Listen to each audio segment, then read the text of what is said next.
שלום גיבורים וגיבורות, כאן חנה חיננית, וזוהי ההמלצה שלי לקומיקס הישראלי שהכי אהבתי השנה. השנה היו מלא קומיקסים מאוד מיוחדים, ובאמת שהיה לי קשה לבחור.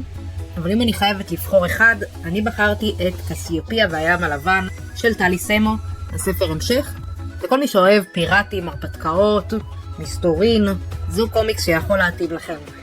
הקומיקס מלא מתח, הומור, הדמויות מעניינות, תספר על המשך המסע של קסיופיה, המסע שלה אחרי דוד שלה. עכשיו שהם כצוות מלא, הם בהמשך ההפלגה שלהם, והם מתמודדים עם דברים חדשים בדרך למציאתו ולהשיג את האוצר הגדול. המסע ממשיך להידרדר, והסיפור פשוט זורם וכיפי. אני מאוד נהניתי לקרוא אותו. את החלק הראשון ואת החלק השני סיימתי במכה אחת, אפשר שלא.